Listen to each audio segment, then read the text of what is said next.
Hey everybody, welcome back to Wednesday Night Bible Class. My name is Dr. Jones. I am a doctor, but I'm not, but I am.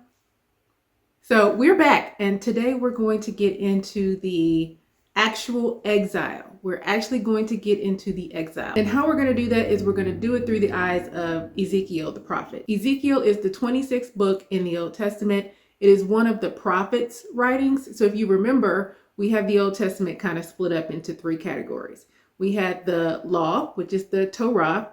Then we had the writings, and then we had the prophets. Now, the writings are like the Psalms, the Proverbs, Songs of Solomon. And then we have the prophets like Jeremiah, Ezekiel, Daniel, and then what they call the minor prophets.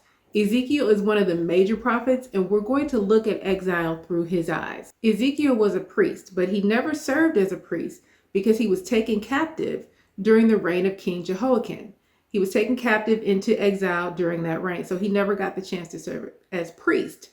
But he was a prophet, and he had some serious visions during the exile. Most notably is the Valley of the Dry Bones. That was Ezekiel. Everybody has heard of the Valley of the Dry Bones. Dry bones. Who can put these dry bones together? If anyone can do it, Lord, you can. So that was Ezekiel. He was also kind of, well, people saw him as kind of cuckoo because he did he did some things that God told him to do, and it looked cuckoo to the people.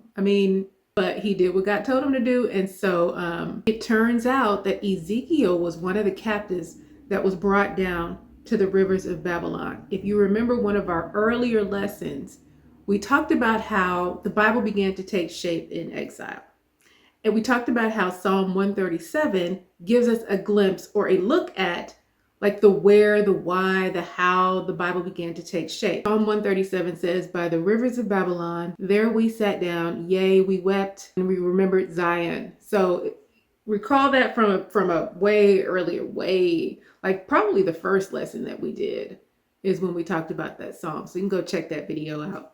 But yes, so Ezekiel was one of those taken captive during the second deportation, and he was taken with that group of people that were taken down to the rivers of Babylon. So while they were writing that, whole "by the rivers of Babylon, there we wept," Ezekiel at the same time was writing Ezekiel 1:1, "The heavens were opened and I saw visions of God." So we're going to look at exile through the eyes of Ezekiel, who got these visions from God, did some crazy stuff. One of the things that Ezekiel is known for is during the first years of captivity, there were a lot of false prophets coming and saying that Jerusalem would not be destroyed. Because remember, Jeremiah had said that Jerusalem would be destroyed, and Ezekiel confirmed this. So these false prophets were saying that Jerusalem would not be destroyed and the people would be returned to Jerusalem and all would be okay. So now that the Jerusalem wasn't destroyed for the first 10 years. So the exile it actually started in 597 BC, and Jerusalem wasn't destroyed until about 586 BC. So the first deportation happened in 597, and then there was a second deportation, and then there was the final third deportation. For about 10 years, these false prophets were telling everybody that, everybody's going to be returned back home. Jerusalem's not going to be destroyed. Ezekiel came in and he confirmed what Jeremiah said, which is that Jerusalem would be destroyed. So he was a little crazy in his method. Jesus spoke in a lot of parables, and the people spoke in parables. That was a thing. Instead of speaking in parables, Ezekiel acted them out, and God told him to do this, and he did it. Ezekiel's acting out what God told him to do was like a demonstration of what all the people were feeling and what all the people were going through during this exilic period. So yeah, he looked cuckoo. He did. Just envisioning it, he looked cuckoo, but it's a visual of how the people were feeling during that time. So instead of me talking, why don't we get right into it?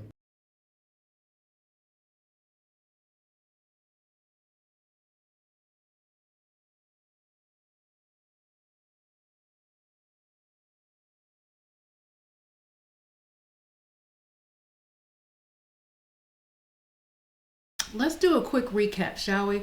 So we have Ezekiel, who was deported in the first deportation. So there were 3 deportations into exile. Ezekiel was a part of the first deportation. He was amongst the group of people that were taken down by the rivers of Babylon.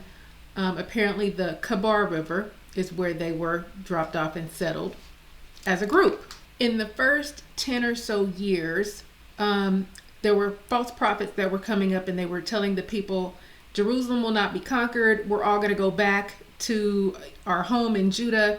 Don't worry about it. All these false prophets were telling the people this. Ezekiel combated this by confirming what Jeremiah had already prophesied, which was that no, you're going into exile and Jerusalem is going to be destroyed. So Ezekiel came in and confirmed that when he started prophesying. One of the ways that he prophesied to the people was to act out his prophecies. He acted out the siege.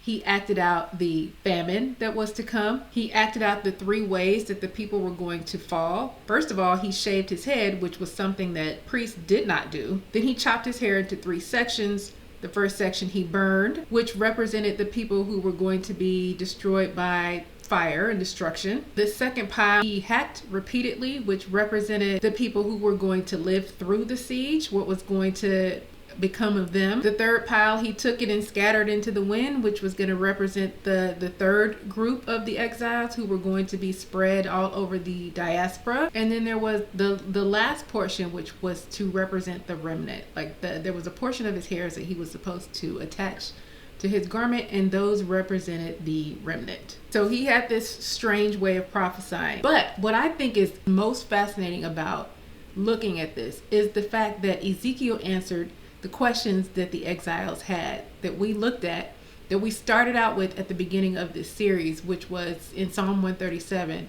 The questions that were answered were, how can we sing the Lord's song in a foreign land?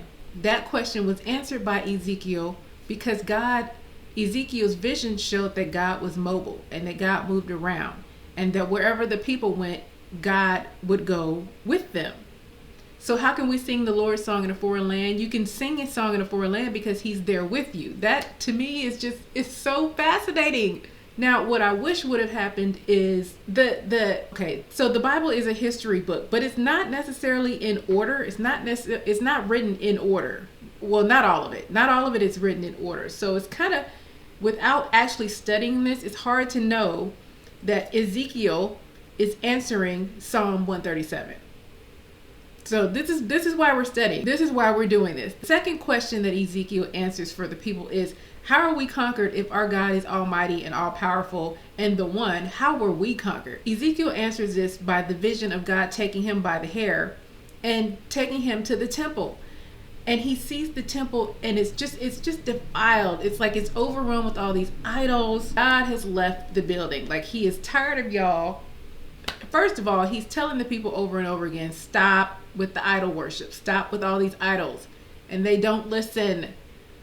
So the temple is no longer a suitable place for God to be. So he leaves, of course. What that makes me think of as a Christian, and knowing that my body is God's temple, it makes me really, really think about how I could be defiling the temple.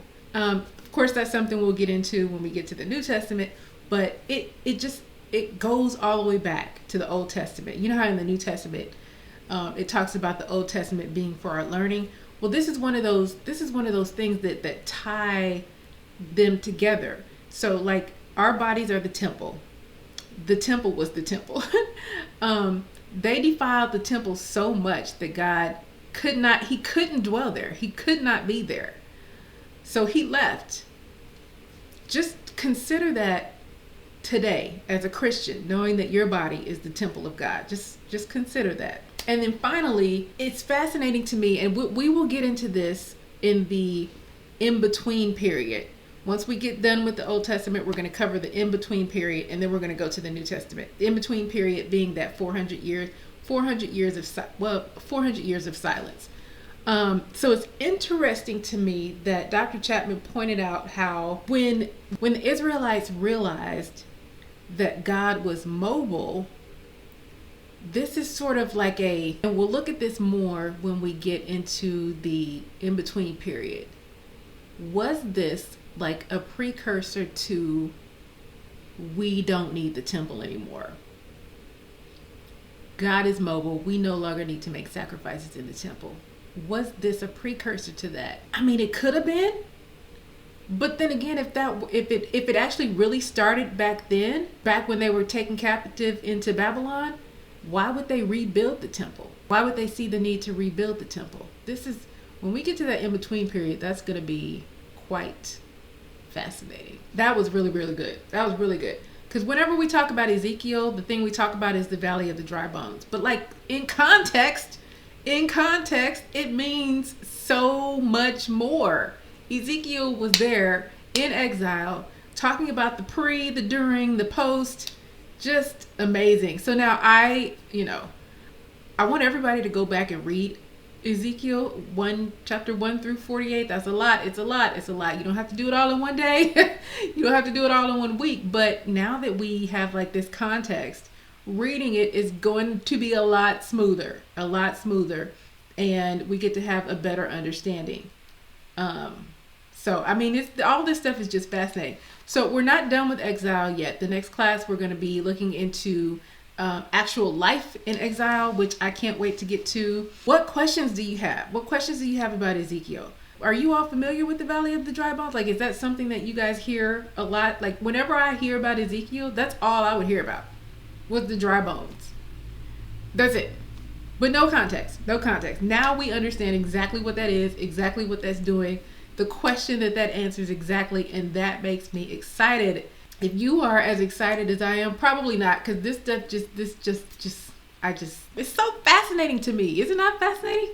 It's just so fascinating to me. So if you're as excited about this as I am, please give the video a thumbs up. Please share the video to someone that you think may be excited like we are.